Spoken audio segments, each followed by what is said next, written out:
Hello there everyone, welcome to this week's Gran Turismo 7 Daily Race and Strategy Guide from Watkins Glen short course in the Group 4 machinery. Now I could have done this one a little bit earlier, obviously this one's coming out a little bit later than expected, but I was night shift last night. I came in, took a look at this race, seen the settings and went, you know what, I think I can give myself a few hours sleep before I sit down to do this video. So it is coming a few hours later than normal. But we have 15 laps to get round, we have tyre wear at ×2, fuel at ×1, you just have the racing hard tyres available, BOP is on, damage is light, it's a rolling start, slipstream is real, there is a mandatory pit stop in there, and for your settings we just have the brake balance. I do believe this is the first time we have visited Watkins Glen short course in Daily Race C, so there is that to point out. But the issues for this race don't come from the car and track combination, they of course come from those all important settings. Of course we will touch upon them as the video unfolds. So we are jumping into a race here, I think it was around about midday.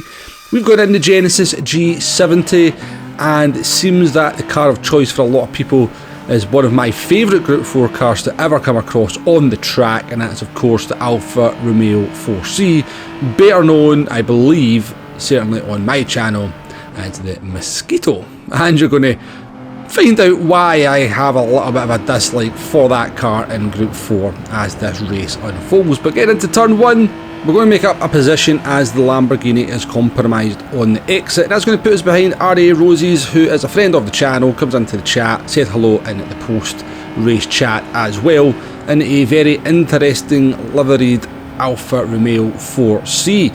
It's the less we say about that the better. So obviously our car is a lot quicker on the straight. I wasn't really going for the overtake, but we were kind of moving about in the mirrors of the 4C there, and they make a small mistake which allows us to move up into P14 halfway through the first lap. Coming up to the penalty zone here, will we have anybody serving a penalty? Penalties are definitely going to be something worth mentioning in this video as well. Very easy to pick them up, and you can easily kind of start compromising your race quite heavily if you don't get on top of that. Quite sensitive in a number of areas, but a few drivers do choose to pit here at the end of lap 1, as I expected. This is obviously the first time I've done the race, but the settings suggest there is a mandatory pit stop in there, and there is no need to change the tyres, so it's going to give you basically the option to pit on whatever lap you want. So I was planning on pitting on this lap here. We've got a Bugatti Veyron that has gone wide into the long right hand corner, which kind of differentiates the full course and the short course, but then I see they're going to go into the pits and I decide I will go round the outside of them. So a little bit of a compromised line, but it's just the way the pit entry works on this track. I definitely think they could come up with something a little bit better. Looking at the track from Google Maps, I remember that being an issue last time we did this track. It's always an issue every time we do this race, and I'm just sort of thinking, you know, there is definitely an alternative to have the pit lane basically go off to the right hand side here into the pits rather than being on the last corner. But come to the end of lap 5, we got up to the Italian in the Toyota 86, so we decided to make our pit stop here. Always a risk because I wasn't entirely sure what I was going to come out into, so not changing the tyres here. Fuel is not going to be an issue, tyre wear's only at ×2, we're on the racing hard tyres, and I'm even in a 4-wheel drive car, so we're in a car that's going to be a little bit harsher on those front tyres as well.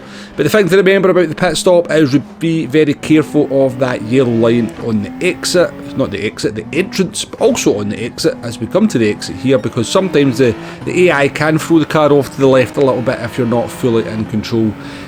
Your pit loss, if you don't change the tyres, which is what you're going to do, please don't change the tyres, is going to be 18 seconds. If you do change the tyres, it'll be 22 seconds. That's 4 seconds you're not going to get back through fresher tyres, I can assure you. And our risk is not paid off here as we come out behind a couple of Mosquitoes. And as we got to the end of lap 6 here, our Mosquito problem was starting to multiply. I've now got 3 of the bloody things in front of me, and they're so annoying for me to race. And if 3's not enough, now we've got 4 of them. Great. But yeah, they're so annoying to race because obviously it's like a different kind of car class. It's very, very fast in the corners, but it's not particularly quick on the straight, so you've got this imbalance of performance between the cars. Even though they might be able to do very similar lap times, which would people would say it is a balance of performance. If there's an imbalance of performance in the way the cars do that lap, then that is very detrimental for the racing. It makes the racing very aggressive, it can make the racing very untidy, it can make the racing very unpredictable, and it's not really a great situation. So, as ever, far too many cars shoehorned into Group 4, and this is the kind of problems that we come up across. So I got rid of one of the mosquitoes there, as they served a penalty, but the game went, you know what, Wombo, we think 4 mosquitoes is enough for you to be dealing with, as another one emerges from the pits there. So, yeah, what am I supposed to do? I'm much faster down the straight than them, but if they're all in a slipstream, and it's very, once it gets a slipstream, that car is very quick. It's very difficult for me to race against them because they're quick in the corners, and then I'm much quicker on the straights, and it, as I said, it just leads to some messy situations. But come to the penalty zone here at the end of lap 8, we're going to see the Portuguese driver has picked up a penalty, as has the Spanish driver. So that was 2 of them, but we managed to only get past the one of them. We're going to go for a very cheeky overtake into the last corner here. So we've got a good run out the penultimate corner, fully alongside into the last corner, and that's 2 of the mosquitoes dispatched, or well, at least that's what I thought. In the slipstream here of Classified, who has the fastest lap at this point, so I'm hoping they've got some pace to just drag us along. But we're going to stay on board here down into the bus stop chicane, and I'll just kind of show you the problem of racing these 4Cs in something like the Genesis G70. So we'll come off turn 1 there. You know, we're 3-4 attempts behind the 2 mosquitoes in front of us, but you can see that we are closing that gap rapidly. But even more annoyingly, the mosquitoes behind us get an insane slipstream as well, because it might not be that fast in the straight in its own air, but in a slipstream that mosquito is absolutely rapid, and it creates this very awkward situation into the bus stop chicane, which sees the very front of our car clip the very back of the Spanish driver and sees them go off the track. Now, I don't really think there was much I could have done in that situation. I'm in survival mode. I'm just trying to find a line through the corner with all these mosquitoes around me, and it ends up with them going off. So let me know what you think about that one in the comments. I haven't watched the replay of it, to be perfectly honest with you, so I'll maybe come up with a different conclusion if I was to watch it again. We go for our little cheeky overtake again on the Belgian driver down into the last corner. I felt we had the car there. I felt we kept the car into the apex. I think that was the classic, you know, the car on the outside turning into my car, as every sim racer and racing driver in the world proclaims whenever that kind of incident happens. But I think in that instance, I honestly think that was a case of the Belgian driver turning into us. Puts us up into P. Wombo. The Portuguese driver tried to go down the inside, but drifted slightly wide on turn 1, picked up a half-second penalty, but we overtake the Italian driver in GR86 as they come out the pits to put us up into P6. We got a multitude of penalties over the next few laps, which is why our lap times were so inconsistent. A couple of other drivers pitted. When it was all said and done, we brought this one home in 5th place, which wasn't too bad a result from the back of the grid. Now, this was a very entertaining race, I must admit. I enjoyed myself as much as racing those mosquitoes was annoying. This is an entertaining race because it's Group 4. The racing tends to be pretty close. It's a short track. There's lots of slipstream. So there is definitely plenty of action to be had in this one.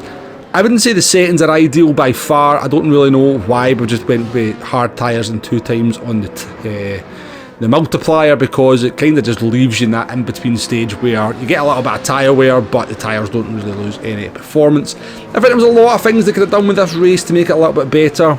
But if you're doing this race this week, you have a mandatory pit stop to make. You can make that pit stop any lap you want to just do whenever it best try and suits you to try and find some clear track. You can see the problem of running in traffic in this one. So basically you're just trying to find a lap where you can get a little bit of clear track and put in the lap times that you know you can do. Do not change the tyres. You lose 4 seconds and you're never going to get them back. But that's the strategy for this one. As I said, there was a lot more they could have done with this. I think it's clear every week there was a lot more they could have done with it. You know, something like mediums and hard tyres times 6 multiplier would definitely have given us a strategy window or a pit window for a crossover between the tyres. They could have done some other things as well, maybe the tyre wear up to times 4 and just reduced it to 4-wheel drive cars, just reduced it to FF cars, put a little bit of fuel in there.